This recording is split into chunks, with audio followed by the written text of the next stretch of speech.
right, my citizen legislators, we're going to talk about something that is top of mind. I know y'all have heard in the media,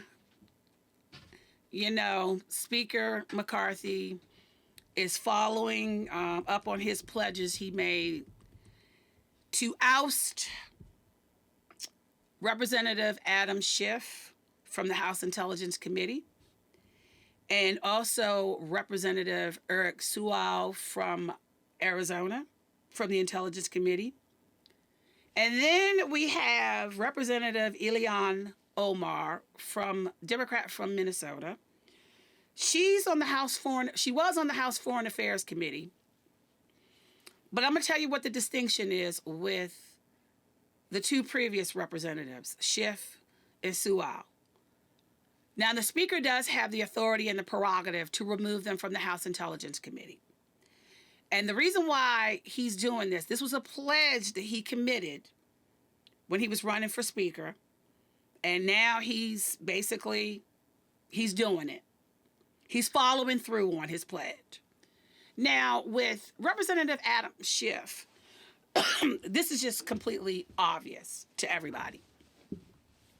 Adam Schiff was on the Select Committee on January 6th, and he also was involved in the impeachment of the previous president.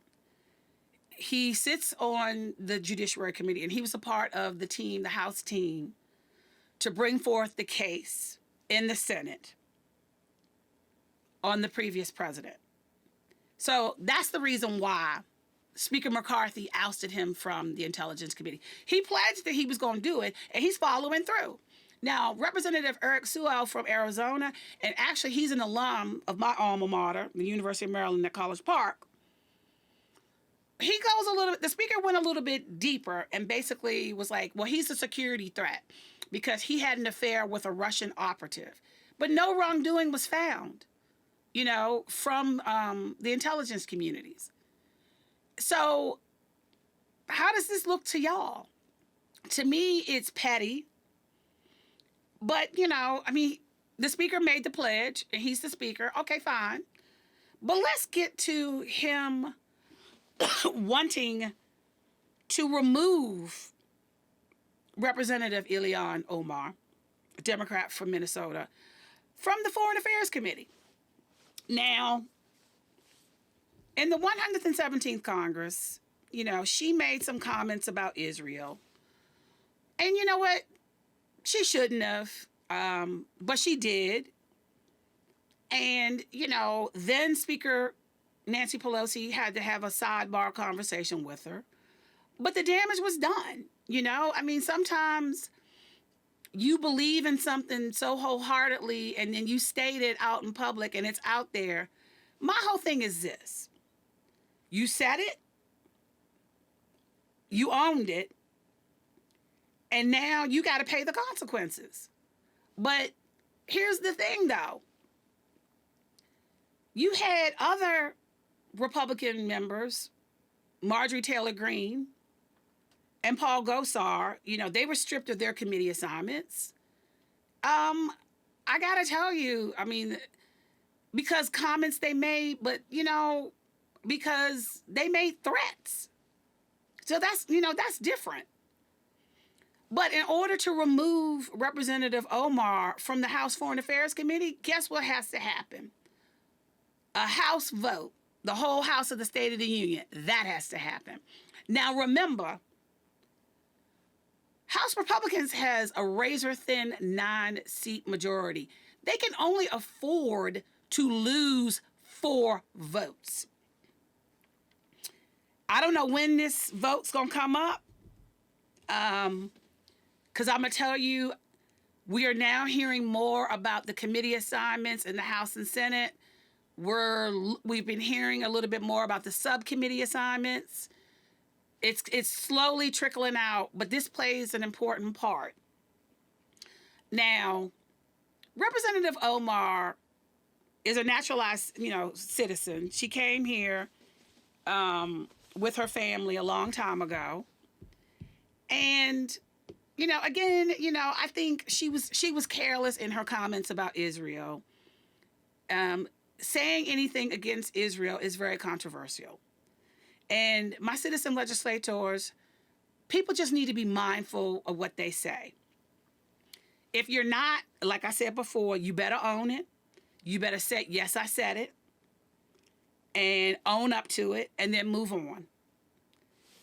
But the speaker is taking this a little bit further, because when he was minority leader last Congress, he said point blank, she should be removed from House Foreign Affairs. She should be removed. She should be removed. And it's like, okay, well, it's y'all's day here in Congress because y'all got a 9-seat majority. But my citizen legislators, guess what? There are already rumblings within the Republican conference. So I just looked at an article from CBSnews.com that was dated January 25th, and the title of the article is "McCarthy Sees GOP Defections Ahead of Expected Effort to Keep Representative Ilhan Omar Off House Panel." Okay. So we've heard in this article, they quote that Representative Nancy Mace, Republican from South Carolina, and Representative Victoria Spartz, Republican from Indiana. Remember, she voted present in many of the manual roll call votes during the speaker election. And then she switched her vote towards the end. I think like the 12th ballot, I believe. But I may be mistaken. But anyway, I digress from this. Those two members of Congress have basically said they oppose him doing this, the speaker doing this, because they believe that it's a charade, and I just don't understand why. I mean, it's basically what Representative Victoria Spartz is quoted as saying in this article, and I quote, "Two wrongs don't make a right." Quote, Speaker Pelosi took unprecedented actions last Congress to remove Representatives Marjorie Taylor Greene and Paul Gosar from their committee assignments without proper due process. Speaker McCarthy is taking unprecedented actions this Congress to deny some committee assignments to the minority without proper due process again. End quote. Spartz referenced votes in the Democratic-controlled House, which earned support from some Republicans to strip Greene and Gosar of their committee assignments. The two lawmakers have each received spots on two House panels in the 118th Congress. So look, Representative Victoria Spartz says, she opposes the charade. And she, quote, has pushed McCarthy to stop bread and circuses in the Congress and start governing for a change, end quote. Now, a third Republican, Representative David Joyce, Republican from Ohio, told the Washington Post last week that committee assignments should be addressed, quote, within the confines of each party, end quote, and said the votes against Greene and Gosar, quote, creates the retaliatory issue for our conference, end quote. Let me go on, because there's some other stuff in this article, in the CBSnews.com article. Further complicating Speaker McCarthy's path forward is the absence of GOP Representative Greg Steube, I cannot pronounce his name, Steube of Florida, who said he will be home in Sarasota for, quote, several weeks, recovering from a 25-foot fall from a ladder. You know why that's important, my citizen legislators? Y'all know why that's important. Because proxy voting is not allowed in the 118th Congress, because that was a part of the rules package that was passed on January 9th, my citizen legislators. So the article goes on, while proxy voting allowed absent House members to enlist other lawmakers to cast votes for them in the last Congress, McCarthy did away with voting by proxy once he gained the gavel of the speakership. Remember, 9-seat majority, 9 seats. This Representative Steele, is going to be out for several weeks. So that means you got 8. You got 8. Do the math, people. You got an 8-seat majority because this member is convalescing back at his home in Sarasota, Florida. All I'm going to tell you is this. I don't know. You know, the article goes on to say that it's unclear when the House Republican leadership might move to a vote on removing Omar from committees. McCarthy told reporters this past Tuesday that he is, quote, not at all concerned about securing the necessary votes. And House Majority Leader Steve Scalise, Republican from Louisiana, 1st Congressional District, said Wednesday that Republicans have, quote, no intention of having Omar serve on the Foreign Affairs Committee, and California Reps Adam Schiff and Eric Swalwell sit on the Intelligence Committee. Okay, I apologize. I thought Eric Swalwell was from Arizona. He represented a district in Arizona. He does not.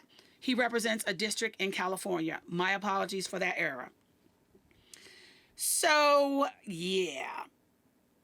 And then Scalise goes on to say in the article, and I quote, if people have shown a propensity to either espouse anti-American, anti-Semitic views, do things that have put themselves in a compromised position, including lying about classified information, it raises serious questions. Quote, unquote, end quote. So, guess what House Minority Leader Hakeem Jeffries did? He tapped Schiff and Swalwell for the Intelligence Committee. But the Republican leader plans to block it, to block their appointments. And he already has, or he will, which he can unilaterally do since it's a select committee. And in my previous episode about congressional committees, we talk about the different types of committees.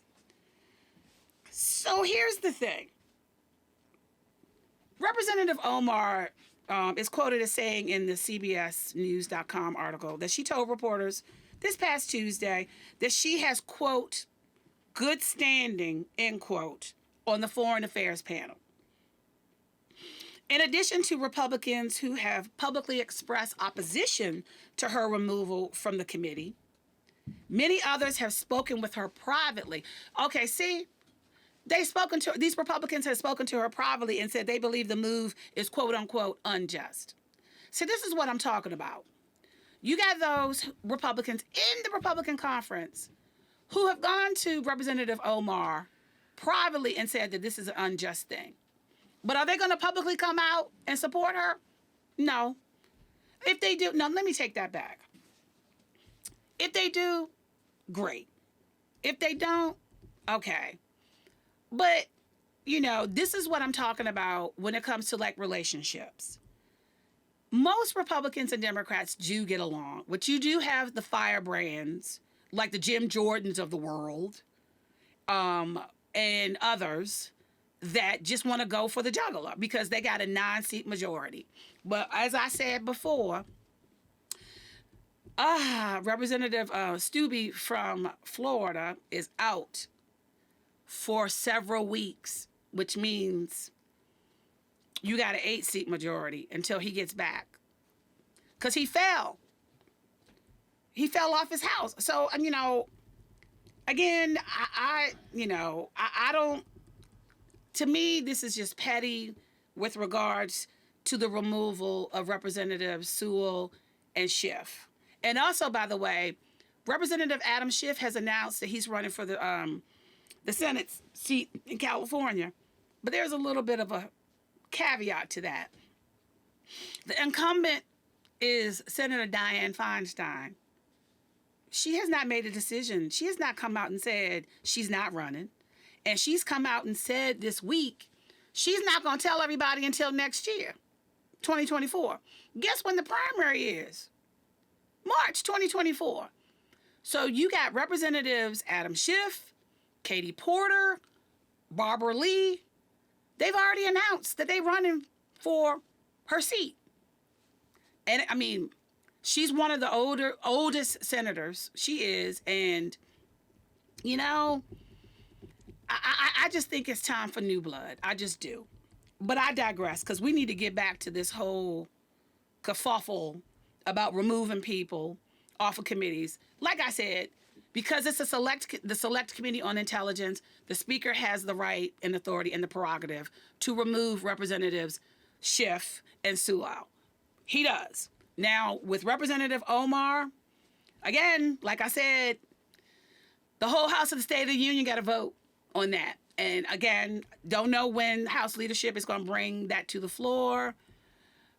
There's already defections, you know, Representative Nancy Mace from South Carolina, Representative Victoria Spartz, Representative David Joyce from Ohio. I mean, this should be done between the Democratic caucus and the Republican conference. I get that, you know, Representative Omar, she tends to go a little too far in her stance about the state of Israel. She does.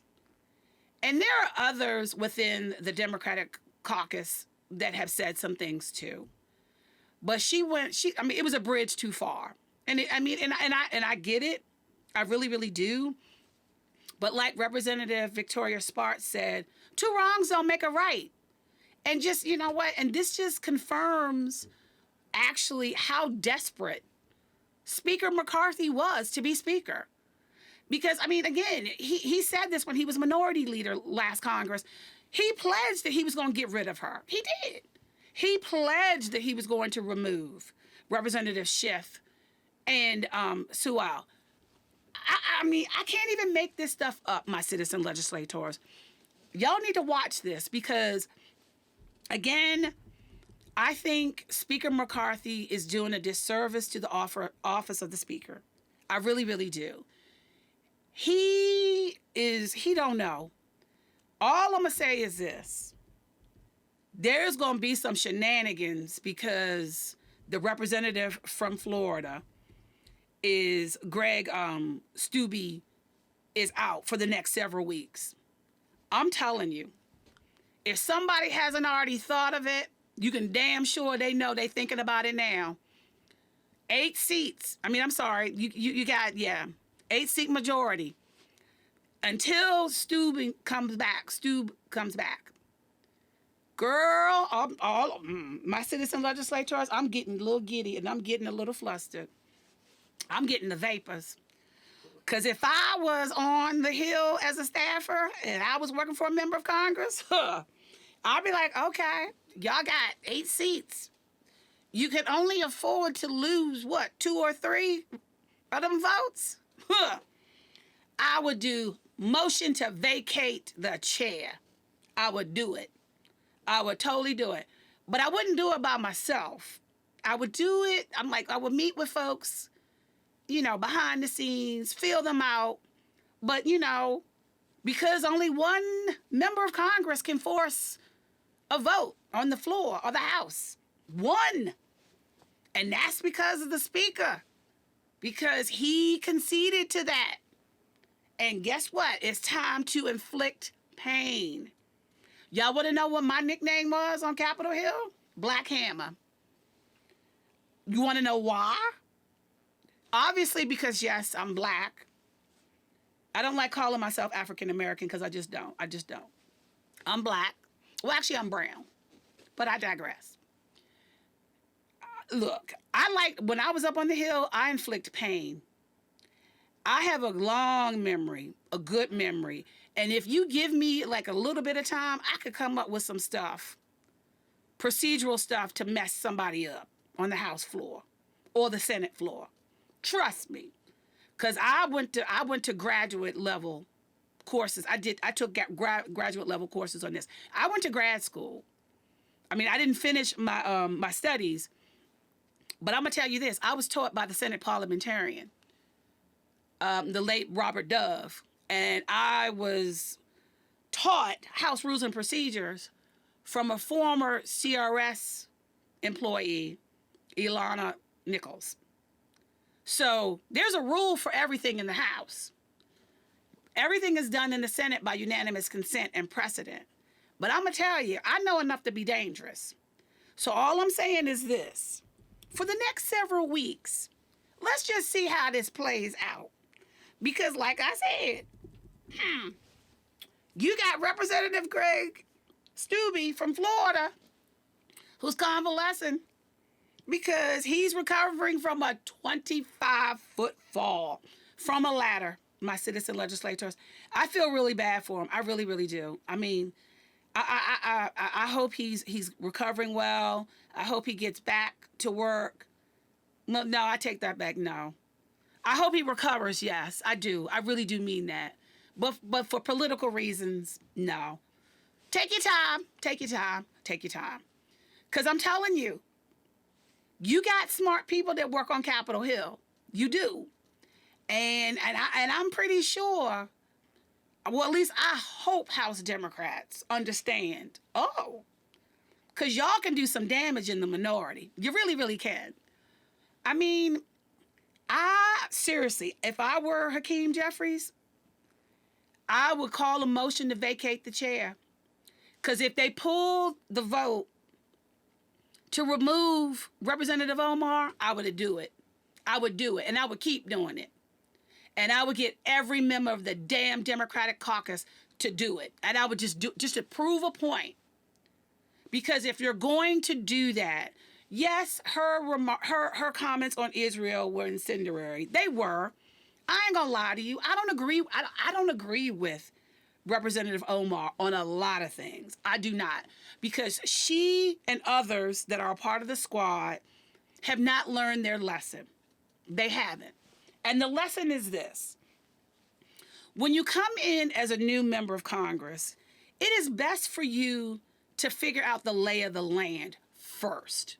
But I know these youngsters, these millennials, don't want to do that. They don't want to wait their turn. I get it. I truly get it. But as a Generation Xer, I'm going to tell you point blank. I come from a generation of doers. We do not blame or complain. We don't bitch and moan.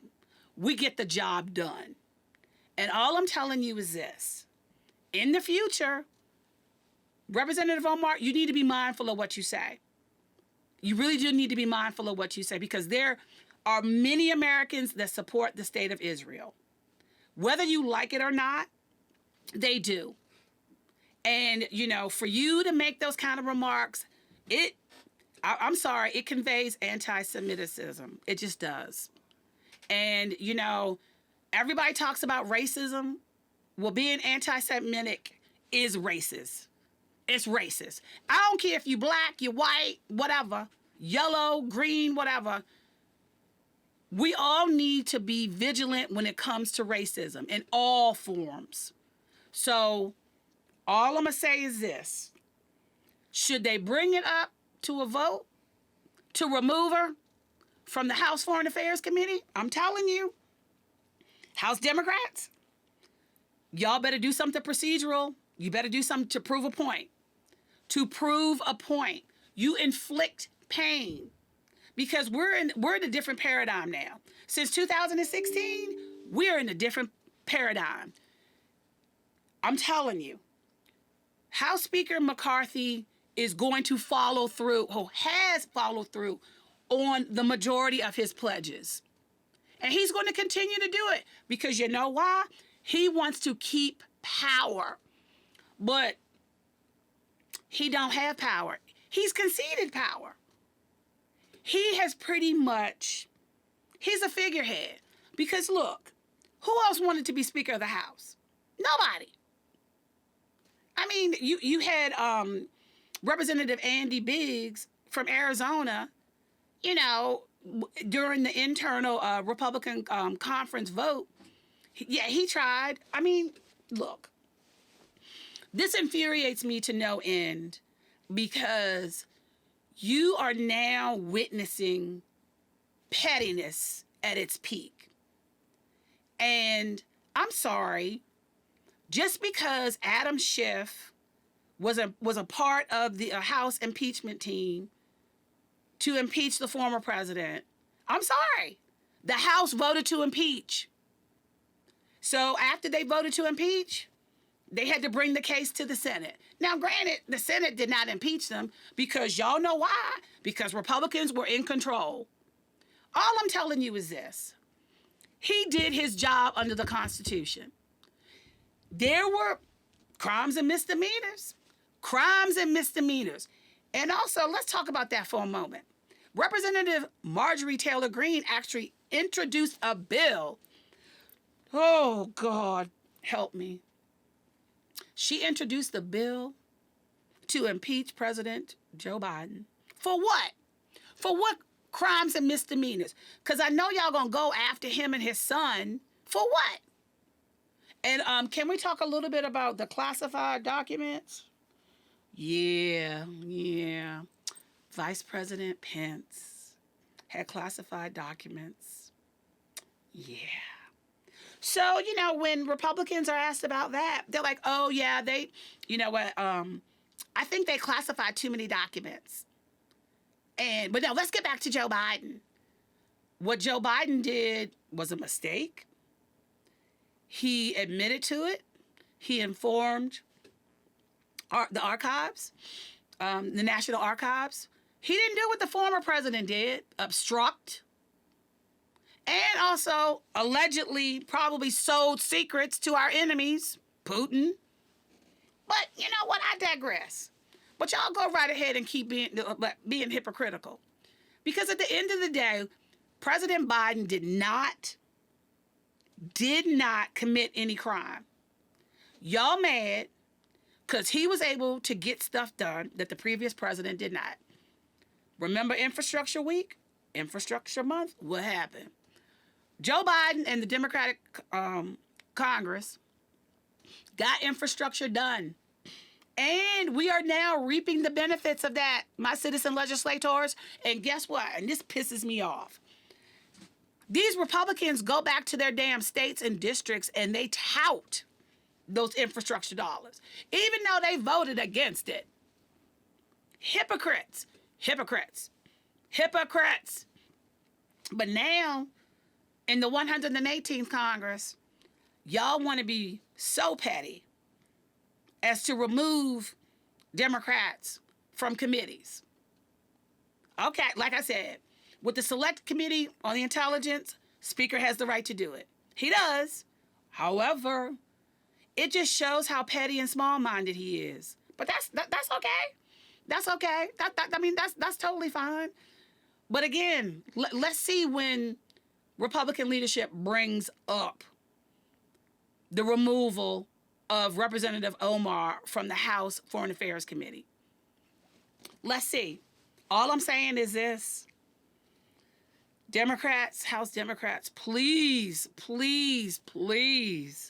don't be passive-aggressive on this.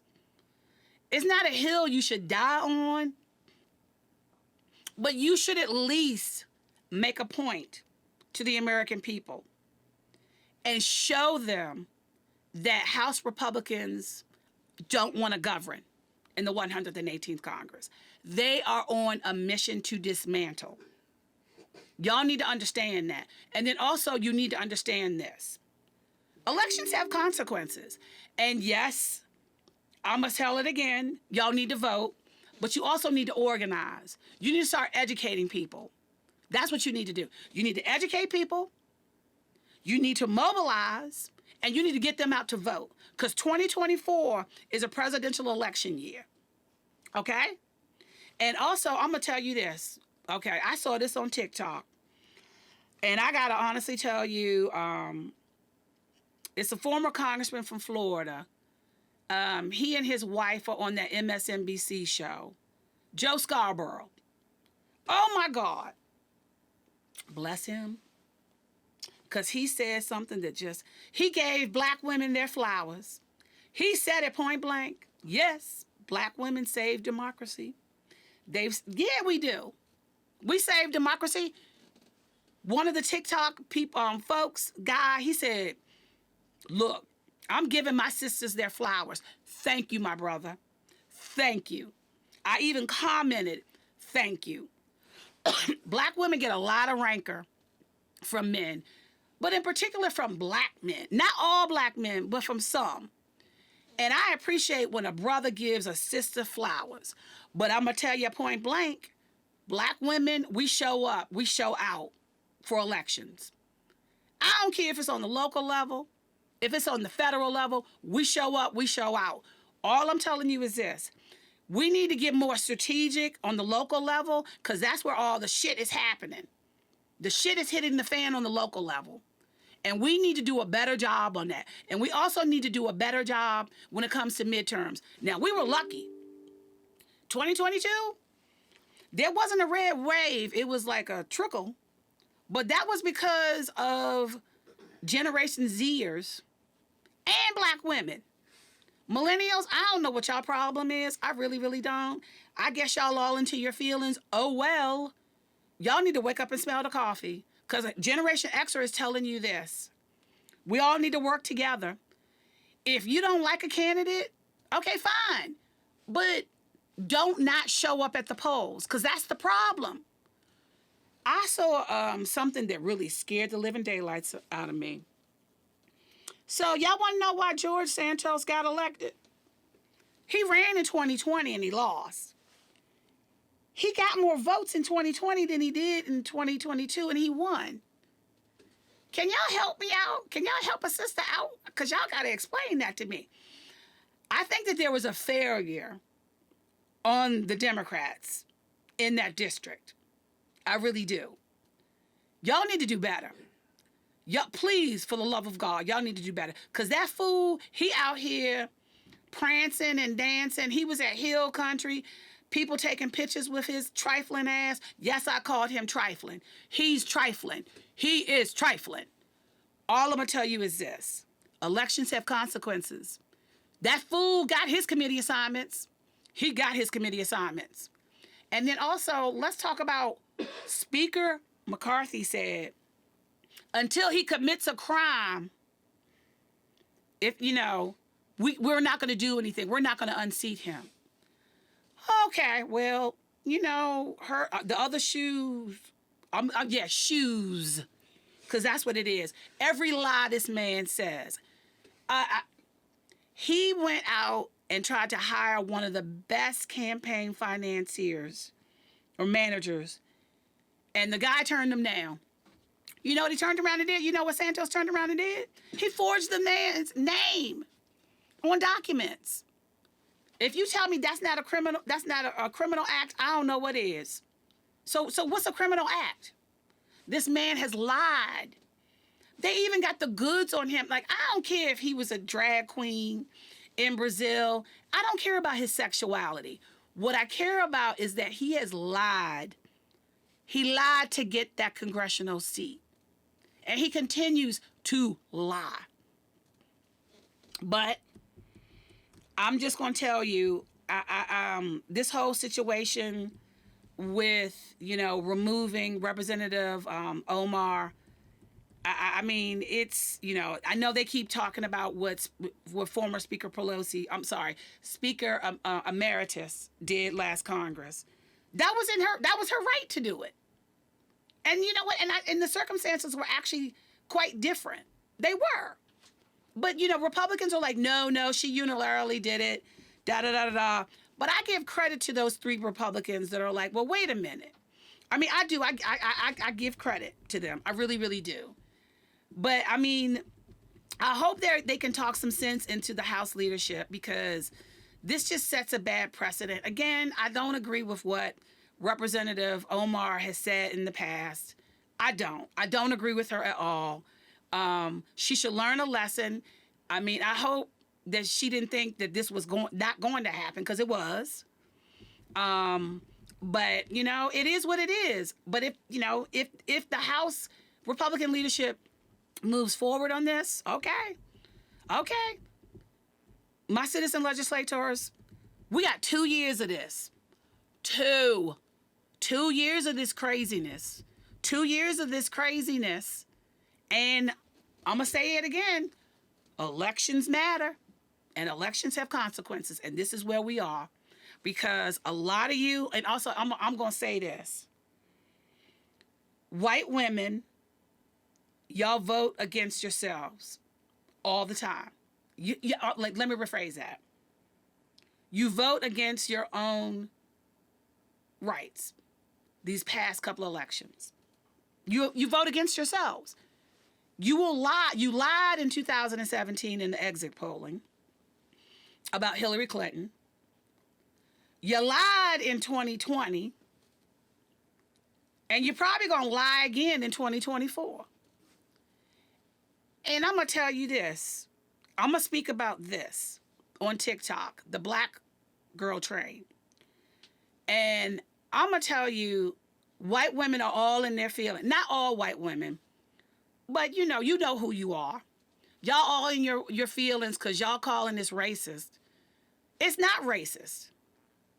Black women carry a lot on their backs. As a black woman, I carry a lot on my back. I continue to carry a lot on my back.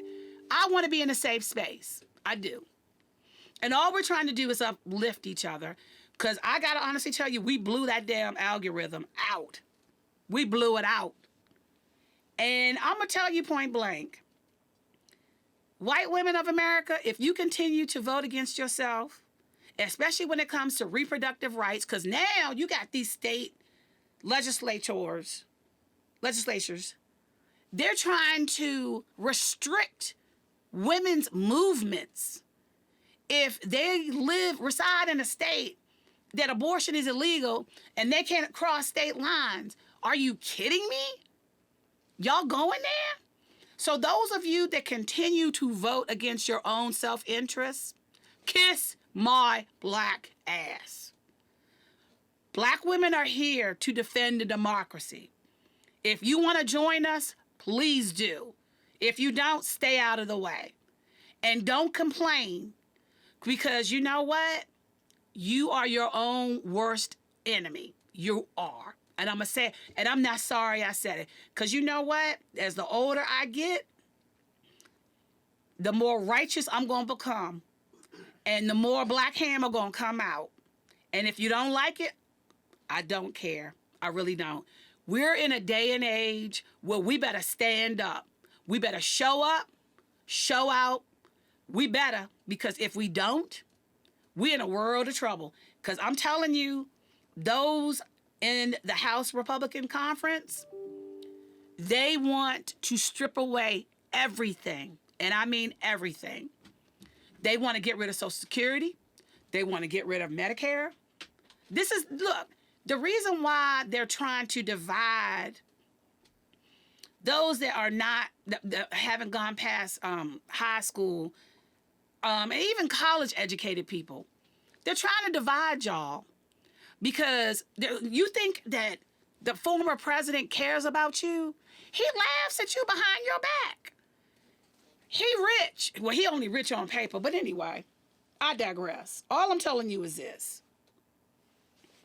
Wake up and smell the coffee, because what is happening now in Congress because of Speaker McCarthy stripping Representatives Schiff and Steele from the Select Committee on Intelligence. He can, that's his right. But Representative Omar, yeah. I'm on my soapbox today. I am, because it just infuriates me to see this nonsense happen. I mean, all I want is for the House Republicans to govern. That's all I want. I want them to get stuff done. I get that those 21 wanted regular order. They're worried about the debt. They're worried about spending. I get it. I really, really get it. I mean, I'm fiscally conservative. However, if you got to raise my taxes to reduce the deficit, do it. Hell, I pay enough taxes because I live in the District of Columbia. And then also, let's talk about that. We had some senator who said that, they keep talking about what's going on here in my hometown. and that DC shouldn't become a state, whatever, kiss it, whatever. I have my problems with the current mayor and the city council on so many different levels. I really, really do. But I'm going to tell you this. Wake up, people. Please wake up. Because 2 years of this nonsense. 2 years. 2 years. We got 2 years of this. And just keep an eye out on this. And those on TikTok who are following me, thank you. I've reached over 1,000 followers. I hope you continue to follow me and my content on TikTok. I am going to continue to provide that content to inform you and educate you and to make you laugh and probably sometimes to piss your ass off. I will probably end up doing that as well. For those of you that have commented on some of my videos and comment in all caps, please stop doing that. Because that just shows me that you're yelling at me, and I don't like to be yelled at. I do not. I'm not a person to be trifled with. Just recognize that. I'm not. Remember, my nickname on Capitol Hill was Black Hammer. And it was Black Hammer for a reason. Because I will inflict pain if I have to. I could be sweet as pie. I could be sweet as brown sugar. But cross me and find out. I am not to be trifled with. So on that note, I just want to say thank you so much for tuning in and listening to Topless Government. I hope you tune in again and have a wonderful weekend. Thank you so much and peace out.